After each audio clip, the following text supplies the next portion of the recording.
함께 기도드리겠습니다.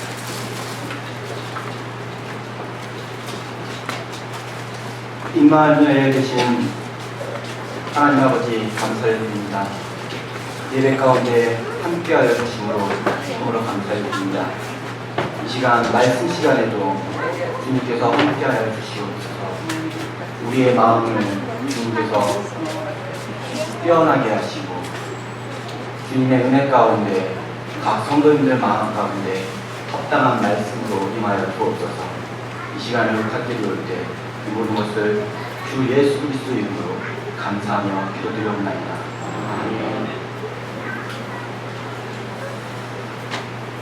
성도님들이 익히 아시는 그런 기업들이 있습니다. 스타벅스 창업자의 하워드 슐츠, 구글 창업자 세르게이 브린, 델의 창업자 마이클 델, 페이스북 창업자 마크 저커버그. 이런 사람들에게는 두 가지 공통점이 있습니다. 무엇이 공통점일까요? 첫 번째로는 이 모든 사람들이 세계적인 기업을 갖고 있지만 이 사람들이 다 모두 유대인 출신이라는 겁니다. 그리고 이 사람들은 20대 때 창업을 시작했습니다. 20대에 이 회사들을 시작하게 되었습니다. 이 유대인들이 이렇게 놀라운 일들을 할 수 있는 그 이유는 그들에게만 있는 독특한 문화 때문에 그렇습니다. 유대인에게 있어서 결혼식의 부분과는 생애에서 중요한 예식이 있는데 그것은 바로 유대인의 성인식이라고 하는 것입니다. 유대인들의 이 성인식을 바르 미츠바라라고 이야기를 하고 있는데요. 이 성인식은 그들에게 아주 특별한 의미가 있는데 왜 그러냐면 그가 스스로 하나님을 이해하고 하나님과 내가 계약된 아들임을 스스로 알아가는 종교적인 예식이라는 점에서 매우 중요하게 여기고 그것을 생애의 가장 중요한 예식으로 두고 있습니다. 좀 전에 설명드린 것처럼 그 성인식이라고 하는 바르 미츠바라라고 하는 그 예식은 바르는 아들이라는 뜻을 갖고 있고요. 미츠바는 율법이라는 뜻을 갖고 있습니다. 그래서 유대인들이 13세가 되면 행하는 이 바르 미츠바는 내가 율법의 아들이 되었습니다 라고 하는 그 예식을 치르는 것입니다. 그래서 매주 화요일이나 목요일날 예루살렘에 있는 그 통곡의 벽에 가면 그 바르 미츠바라고 하는 그 예식을 치르는 그런 모습들을 흔히 볼 수 있다고 합니다. 보편적으로는 그 주로 집 근처에 있는 그 회당에서 그 예식을 치르기도 하지만 예루살렘 그 통곡의 벽에 가서 특별한 그 행사를 치르는 경우도 많이 있다고 합니다. 그렇기 때문에 그곳에서 그 행사를 치르는데요. 사실 이 유대인들이 치르고 있는 이 바르 미츠바, 즉 성인식이라고 하는 것은 구약 성경 어디에도 나와 있지 않은 그런 예식입니다. 그런데도 불구하고 이들이 이것을 행하고 있는 것은 랍비들의 전승에 의해서 생겨난 예식인데 보통 이 예식의 그 나이를 13세로 두고 있는데 그 이유는 아브라함이 갈대아 우르에서 하란으로 떠난 그 나이가 유대 전승에 의하면 13세라고 한다고 합니다. 그래서 이때 이제 아브라함이 하나님의 부르심을 받고 그 하나님과의 특별한 관계 속에 들어갔기 때문에 이 13세에 성인식을 치르기도 합니다. 탈무드에서는 이 13세 이전까지는 어떠한 맹세를 해도 그 효력이 없고 또한 종교적 의무나 어떤 책임이 발생하지 않기 때문에 대속죄일에 모든 유대인들이 금식을 함에도 불구하고 이 13세 이전의 소년들은 금식을 하지 않아도 되는, 그러나 이제 13세가 되어서 스스로 자각할 수 있고 율법의 의미가 무엇인지를 알기 시작하는 그 나이가 되면 율법을 준수할 의무가 있다라고 함으로 인해서 이 13세를 굉장히 중요시 여기고 있고, 이 바르 미tzvah, 즉 성인식을 굉장히 중요히 여기고 있습니다. 이 성인식 바르 미tzvah는 유대 전통에 의하면 만 13세가 되는 그 다음 날 이 예식을 치른다고 합니다. 이 성인식이 굉장히 중요하다는 걸 알 수가 있는 것은 무엇이냐면, 이 성인식을 치르기 위해서 1년 전부터 준비를 한다고 합니다. 자기의 13세 되는 생일 전부터, 즉 12살이 되는 해겠죠. 그때부터 바르 미tzvah를 치르기 위한 어떤 준비를 하는데요. 첫 번째로 부모들은 그에게 기도하는 방법을 가르치고요. 그리고 흔히 우리가 알고 있는 토라, 구약의 성경 모세오경이라고 할 수 있는 그 토라를 읽을 수 있는 그 본문을 선택해서 그 본문에 맞는 자기의 이해하고 해석한 것을, 즉 지금 제가 설교하듯이 연설할 수 있는 그 말을 준비한다고 합니다. 그래서 해당 랍비를 통해서도 계속 교정을 받고 그 준비한 과정들을 통해서 보면 그들이 얼마나 이 예식을, 성인 예식을 중요시하는지 알게 됩니다. 1년 동안 내가 무엇을 토라의 어느 부분을 읽고 그것을 어떻게 해석하고 어떻게 말할 것인가를 1년 전부터 준비하고 반복하기 때문에 그들은 대중 앞에서 말하는 방법을 일찍부터 배우게 되고, 유대인들은 대부분 대중들 앞에서 말하기를 잘한다는 이야기를 듣게 되는 것입니다. 바르 미tzvah의 의식 순서를 보면요, 먼저 성인식 당일날 성인이 되는 소녀는 토라 두루마리를 펴서 축복문을 낭독을 합니다. 이는 스스로 글을 읽을 수 있고 이해할 수 있어야 성인이 될 수 있다라는 뜻이고, 그렇게 함으로써 다른 사람들로부터 인정을 받게 되는 것입니다. 자녀가 이렇게 축복문을 낭송하게 되면요, 그 부모들은 이렇게 이야기를 한다고 합니다. 이 아이에 대한 책임을 명쾌해 주신 하나님께 축복이 있기를 하면서 이제부터 이 아이에 대한 어떤 책임, 부모로서의 책임으로부터 해방되었음을 선언한다고 합니다. 바르 미tzvah를 받는 그 자녀는 랍비의 도움을 받아서 미리 준비한 연설문을 오신 하객들을 통해 연설을 하게 되고요. 그리고 이제 이 설교가 다 끝나고 나면 축하 파티를 벌인다고 합니다. 우리가 결혼식에서 결혼 예식이 끝나면 피로를 열듯이 그와 같이 축하 파티를 하게 되는데요. 이 성인식 축하 파티에는 일가 친척뿐만 아니라 친구들 또는 그 인근의 같은 여러 유대인들을 초청을 해서 마치 결혼식에 버금가는 축하 파티를 하게 되는데요. 이때 성인식 당사자는 선물을 받게 되는데요. 첫 번째로 받는 게 시계를 받는다고 합니다.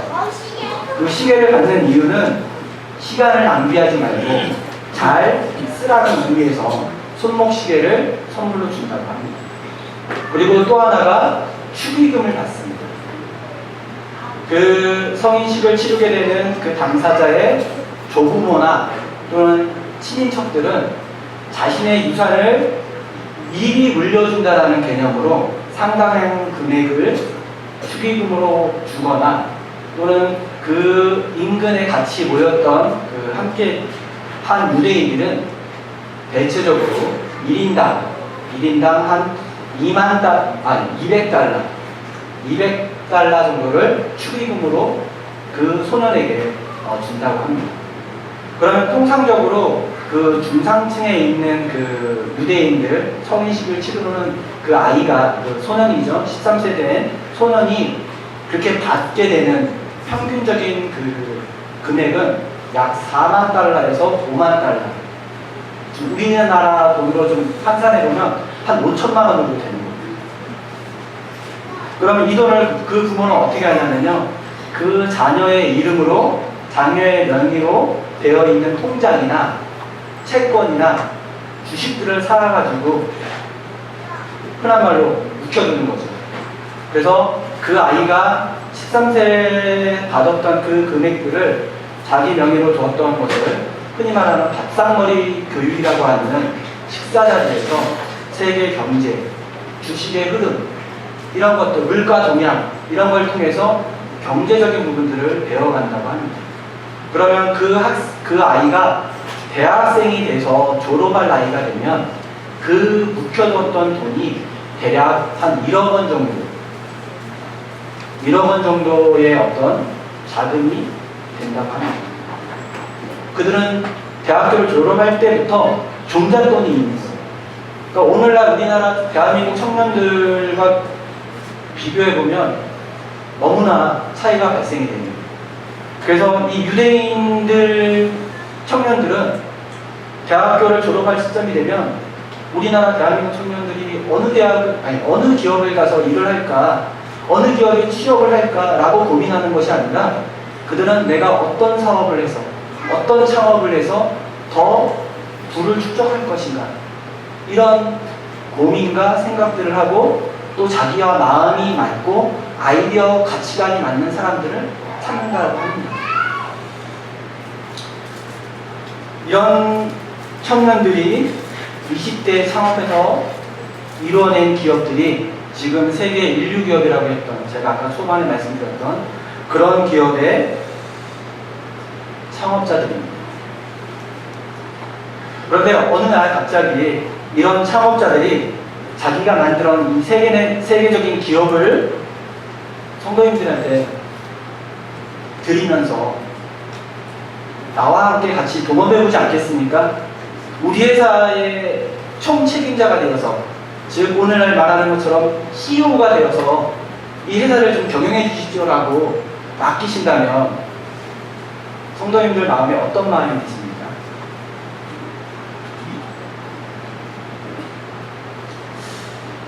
우리 신앙생활의 핵심은 여러 가지들이 있습니다. 중요한 요소들은 여러 가지가 있습니다. 그 중에 하나가 하나님과의 친밀한 교제입니다. 그리고 또 하나가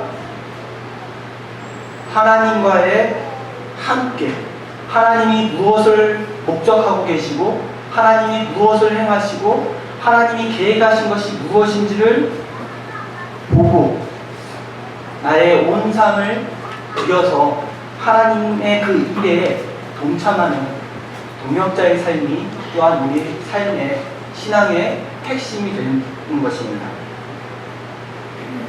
하나님은 지금 여기 계신 성도님들 한 분 한 분을 동역자로 삼으셨습니다.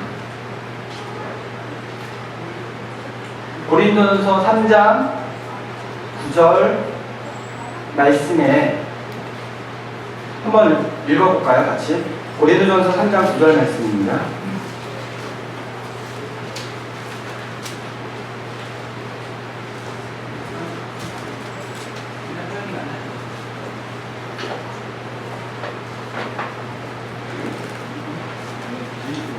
익히 너무나도 잘 아시는 말씀이지만 3장 9절 다 같이 큰 목소리로 읽도록 하겠습니다. 시작. 우리는 하나님의 동역자들이요 너희는 하나님의 밭이요 하나님의 집이니라. 우리는 하나님의 동역자라고 성경이 말하고 있습니다. 지금 하나님께서 여기 계신 성도님들 한 분 한 분을 너 나와 같이 일해보지 않겠니? 너는 나의 동역자야, 나의 동업자야, 너는 내가 만든 모든 것들의 총책임자야 라고 부르고 계십니다. 하나님과 함께 일하기에는 내 나이가 너무 많습니까? 아니면 아직 저는 경험이 없어요. 나이가 어려요. 아니면 주님, 저는 재능이 없는데요. 저는 능력이 없는데요. 라고 생각하십니까? 하나님께서 우리를 하나님의 동역자로 삼고자 하신 그 계획은 우리의 삶이 어떠했는지, 우리가 능력이 있는지 그것을 보고 동역자로 삼으신 것이 아닙니다. 하나님께서 첫사람을 만드실 때부터 하나님은 우리와 동역하시기를 원하셔서 동역자로 삼으셨습니다. 잘 아시는 말씀인데요. 창세기 1장 26절에서 28절 말씀, 하나님이 이르시되 우리의 형상을 따라 우리의 모양대로 우리가 사람을 만들고 그들로 바다의 물고기와 하늘의 새와 가축과 온 땅과 땅에 기는 모든 것을 다스리게 하자 하시고, 하나님이 자기 형상 곧 하나님의 형상대로 사람을 창조하시되 남자와 여자를 창조하시고, 하나님이 그들에게 복을 주시며 하나님이 그들에게 이르시되 생육하고 번성하여 땅에 충만하라. 땅을 정복하라. 바다의 물고기와 하늘의 새와 땅에 움직이는 모든 생물을 다스리라 하십니다. 이 말씀의 핵심은 우리 사람이, 내가 바로 하나님의 모양대로 창조되었다라는 것과 하나님께서 하나님이 창조하신 모든 생물들을 나에게 맡기며 다스리게 하자라고 하는, 너가 다스렸으면 좋겠다라고 하는 그 의미가 있습니다. 다스린다라는 것은 지배하다, 통치하다는 뜻이 있습니다. 하나님께서는 하나님이 만드신 이 자연 만물을 나를 통해서 함께 잘 다스리고 관리하고 그 안에서 하나님의 영광과 하나님의 아름다움을 보기를 원하십니다. 이것은 첫사람 아담을 만드실 때부터 하나님이 사람에게 가지셨던 목적과 계획이었고 하나님의 뜻이었습니다.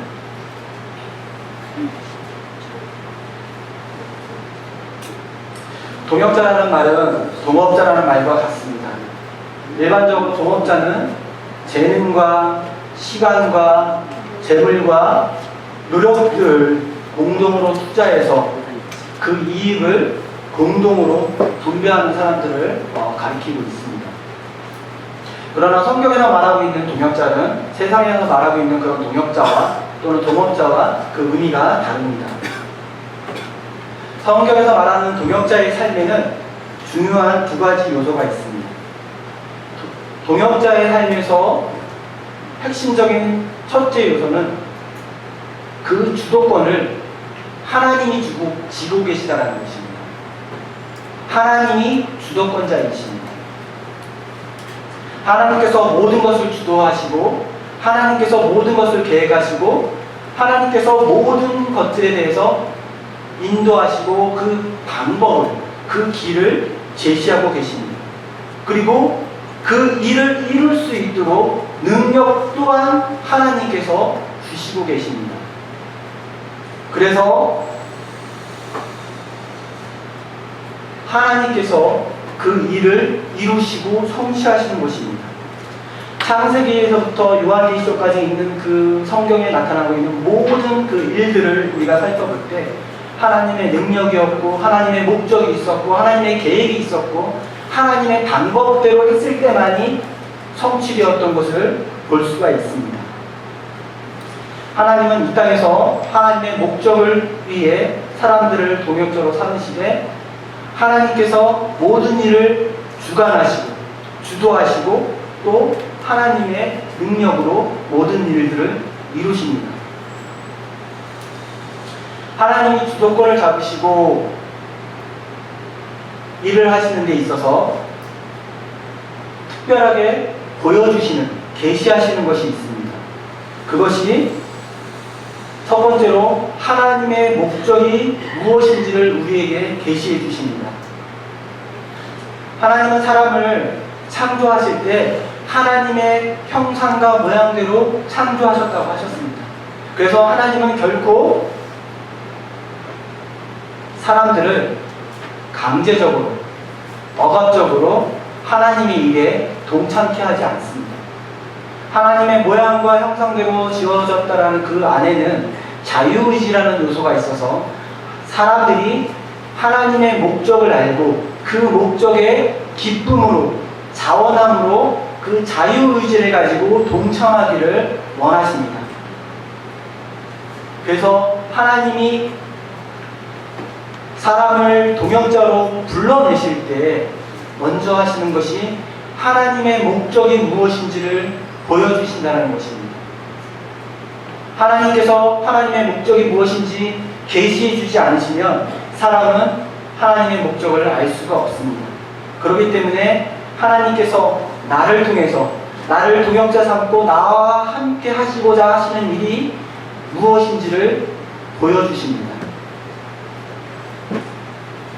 또한 하나님께서 그 일을 이루시기 위해서 하나님의 길, 하나님의 방법을 계시하십니다. 하나님의 목적은 항상 하나님의 방법, 하나님의 길로만 성취되기 때문입니다. 모세가 이스라엘 백성들을 출애굽시키기 위해서 그 백성들을 보고 그의 방법대로 했을 때 그는 실패를 했습니다.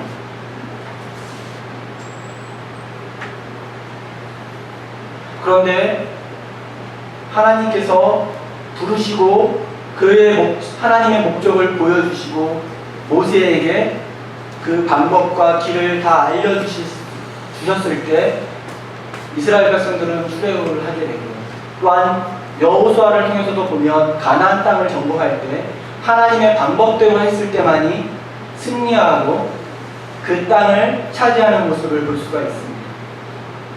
그리고 기드온을 통해서도 보면 하나님의 방법, 말이 안 되는 그 300명의 적은 수로 미디안을 물리치고 이스라엘 백성들을 구원하시는 모습들을 보게 되면 사람의 방법이 아닌 하나님의 방법에 따라서 하나님은 역사를 이루시고 우리가 그 방법에 동참했을 때 그 놀라운 역사를 경험할 수 있는 것입니다. 세 번째로 하나님은 무엇보다도 하나님 자신을 보여주십니다. 하나님이 어떠하신 분이신지 하나님 자신을 계시하셔서 우리로 하여금 하나님을 볼 수 있도록 하십니다. 하나님이 우리를 동역자로 삼으신 것, 나를 동역자로 삼으신 것은 하나님이 어떠한 분인지를 보게 하시고 함께 일함으로써 경험을 통해서 참된 하나님을 알게 하시는 것이 주 목적입니다.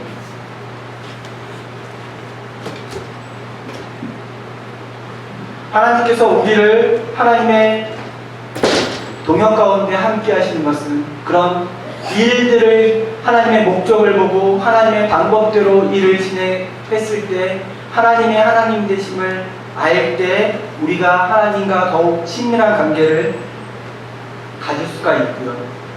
그리고 하나님을 신뢰할 수 있는 것입니다.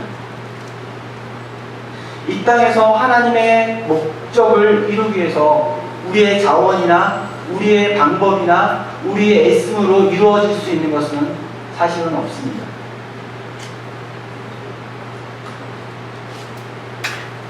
우리가 하나님과 동역하기 위해서 하나님의 목적과 필요가 무엇인지를 알아야 하며 하나님의 목적을 보고 그 일에 우리가 동참하고 하나님께서 능력을 주실 것이고 하나님께서 길을 열어주실 것이고 하나님이 방법을 주실 것이고 하나님이 하나님의 약속대로 이루실 것이라는 믿음이 없으면 그 일은 이루어지지 않을 것이며 또한 우리가 그런 믿음을 갖고 동역할 수 있도록 하나님께서 우리에게 자신이신 하나님을 계시하시는 것입니다. 우리가 하나님을 아는 만큼 믿을 수 있고 또한 믿는 만큼 하나님을 알 수 있기 때문에 이런 하나님의 동역자의 삶을 통해서 하나님을 보여주고 계십니다.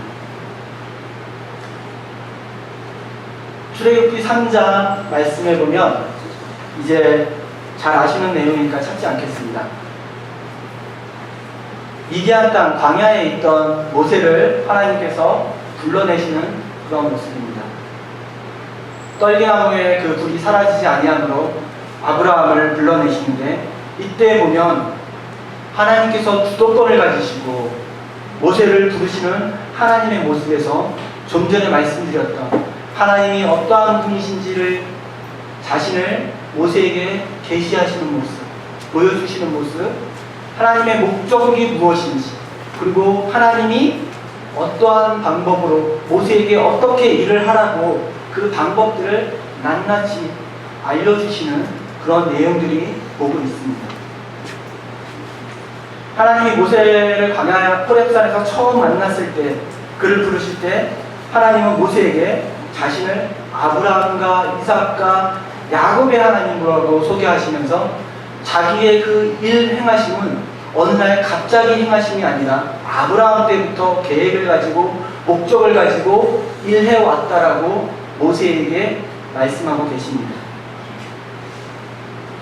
이렇게 하나님께서 하시는 그 시작의 일들이 하나님에게 주도권이 있고, 그리고 애굽 사람들에게 억압받고 노예로 고통받고 있는 그들을 젖과 꿀이 흐르는 가나안 땅으로 이끄실 것을 말씀하시면서 이스라엘 백성들에게 가서는 어떻게 말을 하고 바로에게 가서는 무엇을 말할 것인지까지 그 방법들을 세세하게 알려주고 계십니다.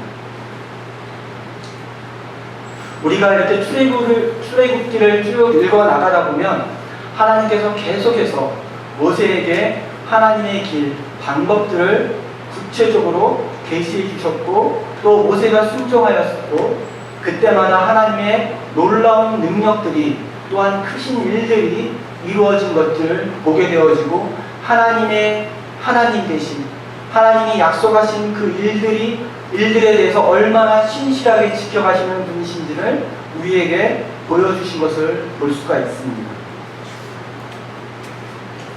성경에서 말하는 도격자의 삶에서 또 하나의 중요한 요소는 하나님이 모든 주도권을 가지시고 하나님이 모든 것을 계획하시고 하나님의 능력으로 행하시지만 거기에는 또한 결정적인 중요한 요소가 있습니다. 그것은 인간의 동참입니다.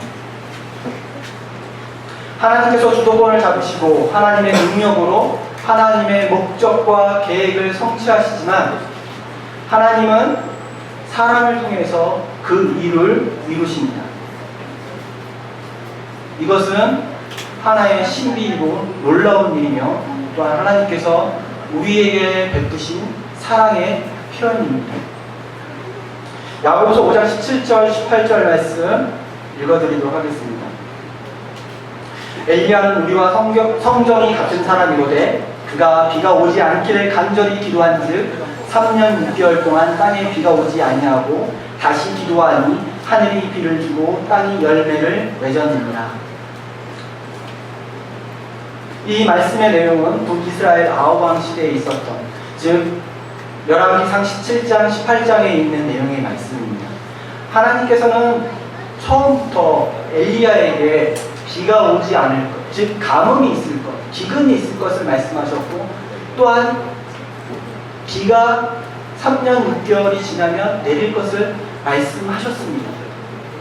처음부터 하나님의 계획과 목적과 분명히 그 일이 이루어질 것을 엘리야에게 말씀하셨음에도 불구하고 야고보서 5장 17, 18절의 말씀에 보면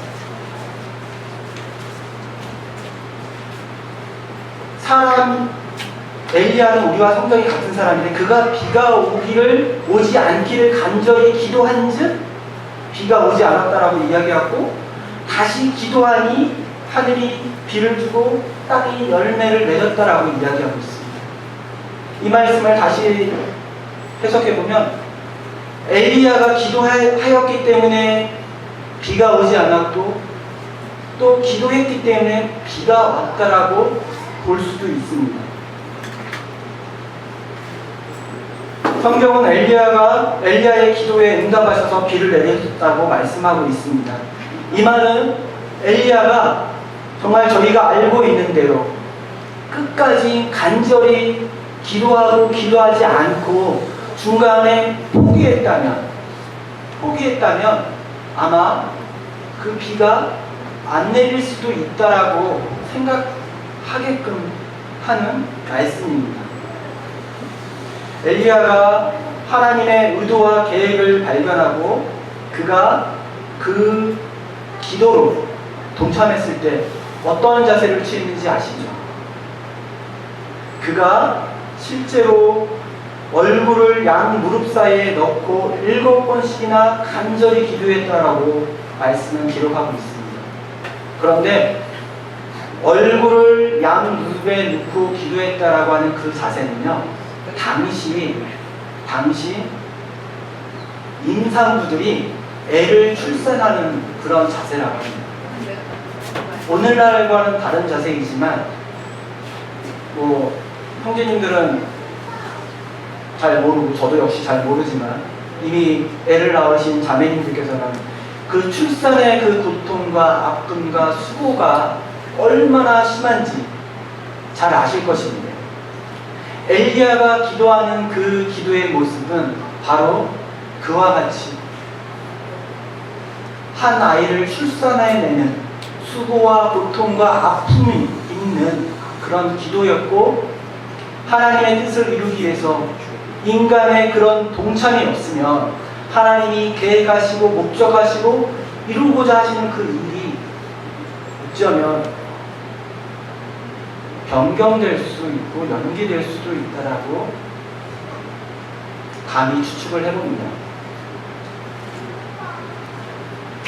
하나님의 뜻이 분명했음에도 불구하고 사람이 하나님의 목적과 의도를 발견하고 그 일에 믿음으로 동참하지 않는다면 하나님의 계획은 성취되지 않았을 것입니다. 하나님께서 어떠한 계획을 가지고 목표를 가지고 부르시는데 그 일에 동역해야 할 그 사람이 함께하지 않으시면 하나님의 마음은 굉장히 초조해하시고 그 하나님의 일이 안 이루어질까봐 불안해하시는 것 같은 모습을 성경에 보여주고 계십니다. 출애굽기 4장 13, 14절에 보면 모세가 하나님의 부르심을 받고 어떤가요? 한 번에 알겠습니다, 감사합니다, 저를 하나님의 동역자로 삼아주셨으니 감사합니다라고 나갔나요? 여러 이유들을 대며 하나님의 그 부르심에, 하나님의 일에 동역자로 불러온 내심에 거절하죠. 순종하지 않죠. 저는 이래서 안 되고 말이 어느라고 어쩌고 저쩌고 계속 반대를 하죠. 근데 출애굽기 4장 13, 14절에 보면 그렇게 표현하고 있습니다. 모세가 이르되 오 주여 보낼 만한 자를 보내소서.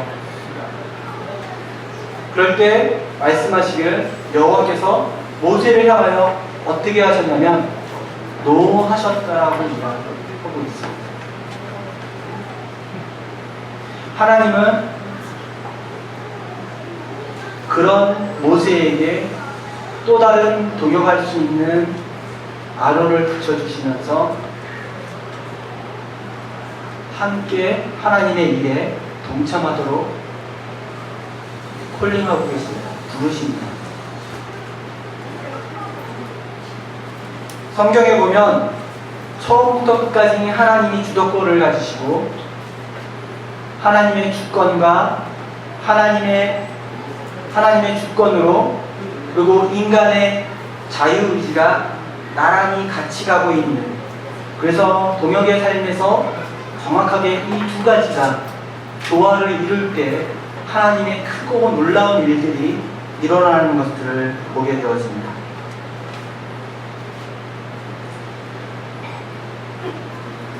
예수님이 예루살렘 성으로 들어가실 때 제자들과 무수히 많은 사람들이 호산나 다윗의 자손이여 하고 찬양할 때 어떤 무리들이 이들을 잠잠하라고 했을 때 예수님은 말씀하셨습니다. 이들이 조용하면 돌들이 찬양할 것이다라고 말씀하셨습니다. 전능하신 하나님께서는 사실 그렇게 하실 수 있으십니다. 그렇기 때문에 하나님은 전능하신 분이기 때문에 내가 그 하나님의 목적과 하나님이 계획하신 그 일에 동참하지 않고 그냥 있어도 하나님은 그분의 말씀 때문에, 그분이 하신 언약 때문에, 그리고 그분의 능력 때문에 그분의 뜻을 모두 이루실 거야 라고 말하면서 전혀 자신을 하나님의 행하심을 보고 자신의 삶을 하나님 앞에 동참하려고 내어주시지 않는다면 그런 사람은 아마 마태복음 25장에 나타나고 있는 달란트 비유에서 한 달란트 받은 사람과 같다라고 볼 수 있을 것입니다. 또한 우리가 하나님을 위해 하나님의 일을 위해서 하나님의 영광을 위해서 우리가 임의대로 하나님을 위해서 무엇인가를 하겠다라고 애쓰고 수고하고 분투한다면 그것 또한 하나님을 기뻐하시는 일이 아니라고 생각이 듭니다. 사실 이 말씀을 계속 많이 볼수록 요즘 그런 표현을 하는데 의외의 일패 이런 자막들을 많이 씁니다. 마르다와 마리아의 그 일화를 통해 보면 사실 마르다가 많이 좀 안 좋은 평가? 좀 뭐 이런 느낌이 좀 없지 않아 있습니다. 마르다와 마리아의 그 일화가 있는 누가복음 10장 38절에서 42절의 말씀에 보면 마르다가 예수님으로부터 책망과 같은 표현을 어떤 말을 듣게 됩니다. 그런데 이것은 하나님의 일을 행하는 것이 하나님의 말씀을 듣는 것보다 못하다라는 의미는 절대 아닙니다. 혹 어떤 분은 몸으로 움직이는 것보다 하나님의 말씀을 듣는 것이 귀중하다라고 몸으로 행하는 어떤 일에 대해서 가치를 폄하하는 것은 잘못된 것입니다. 여기서 말하고 있는 것은 일하는 것보다 하나님의 말씀을 듣는 것이 더 가치 있다는 것이 결코 아닙니다.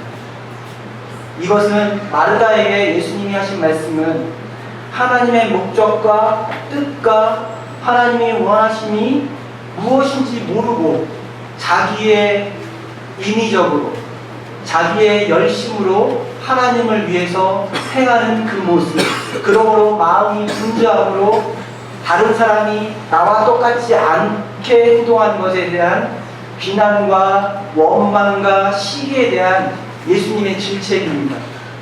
예수님은 그 순간 마르다와 마리아와 함께한 그 순간 죽음을 앞두고 있는 그 예수님이 자신의 말씀을 듣기 원했고 예수님이 앞으로 어떠한 목적을 갖고 어떠한 계획을 갖고 남은 삶을 살아갈지에 대해서 말씀하시고 계시는데 마르다는 그 목적과 계획을 알지 못하고 자기의 인위적인 열심과 수고와 애씀으로 주님을 섬겼기 때문에 책망을 들었다라고 생각이 듭니다.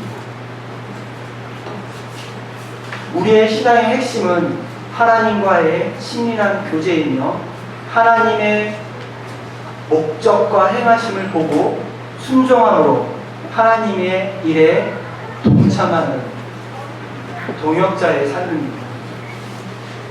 하나님은 사람을 창조하실 때부터 나를 이 땅에 태어나게 하신 그때부터 나이가 많든 어리든 능력이 있든 없든 상관없이 나를 구원하셔서 나를 하나님의 동역자로 삼으셨습니다. 전지하신 하나님, 전능하신 하나님께서 성도님들과 함께 일하기를 원하십니다. 성도님들 한 분 한 분을 부르시고 한 분 한 분에게 하나님의 목적을 두고 계획을 두고 함께 하기를 원하십니다. 그래서 우리는 지금 이 순간 하나님이 나에게 목적하시는 것이 무엇이고 우리 교회에게 원하시고 바라시는 필요와 목적이 무엇인지를 잘 듣고 하나님의 음성에 귀 기울여서 하나님께 나의 주도권을 온전히 내어드리고 하나님의 보여주신 하나님의 방법, 하나님의 뜻대로 나아갈 때 하나님의 크고 놀라운 역사와 영광을 보는 우리 성도님들과 노량진 교회가 되리라 믿습니다. 기도하고 마치도록 하겠습니다. 은혜로우신 아버지 하나님 참으로 감사드립니다. 여전히 일을 하고 계시며 지금도 하나님의 일을 위해서 우리 각 사람 한 사람 한 사람을 불러주시고 하나님의 크신 일 가운데 하나님의 영광 가운데 동역자로 삼아 주시니 참으로 감사를 드립니다. 주님, 우리 노량진 성도님들 각 집체들이 또한 우리 노량진 교회가 하나님의 일에 동참하는 동역자로 하나님의 영광 가운데 함께하는 교회가 되기를 원합니다. 함께 해주시기 원하고 이 모든 것을 예수 그리스도의 이름으로 감사하며 기도드리옵나이다. 아멘.